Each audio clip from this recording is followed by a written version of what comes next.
Hello everyone, আশা করি তোমরা সকলে খুব ভালো আছো আর আমিও খুব ভালো আছি।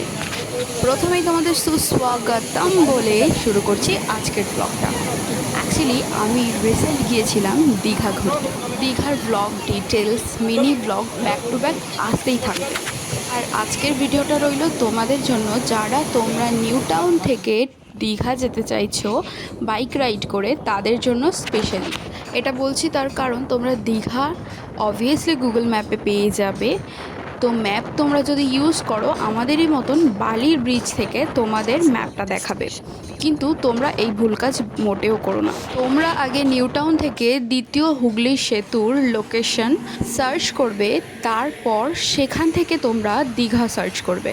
তাহলে কিন্তু তোমাদের যেতে অনেক সুবিধা হবে। পুরো সোজা রাস্তা, আর একটুও বেঁকতেও হবে না, একটুও ঘুরতেও হবে না, পুরো ডিরেক্ট দীঘার লাইনে তোমরা যেতে পারবে। আমরা এখানে ভুল করেছিলাম, সেটা হলো আমরা নিউ টাউন থেকে প্রথমে বালির ব্রিজ গিয়েছি, আর সেখান থেকে খড়গপুর রোড হয়ে তারপরে আমাদের দীঘা ঢুকতে হয়েছে, আর সেটা ছিল national highway of 116B road.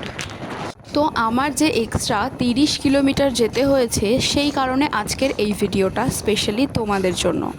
আমি প্রথমেই তোমাদের দুটো রাস্তা বললাম, যেটা হলো প্রথমে নিউ টাউন টু দ্বিতীয় হুগলি সেতু, হুগলি সেতু থেকে তারপর তোমরা সার্চ করবে সেকেন্ড হুগলি সেতু টু দীঘা হাইওয়ে। সেখান থেকে তোমরা মাত্র 2.5 থেকে 3 ঘন্টার মধ্যে দীঘা পৌঁছে যেতে পারবে খুব সুন্দরভাবে। এবার বলি সেটা যেতে গিয়ে আমাদের কি কি সমস্যায় পড়তে হয়েছে।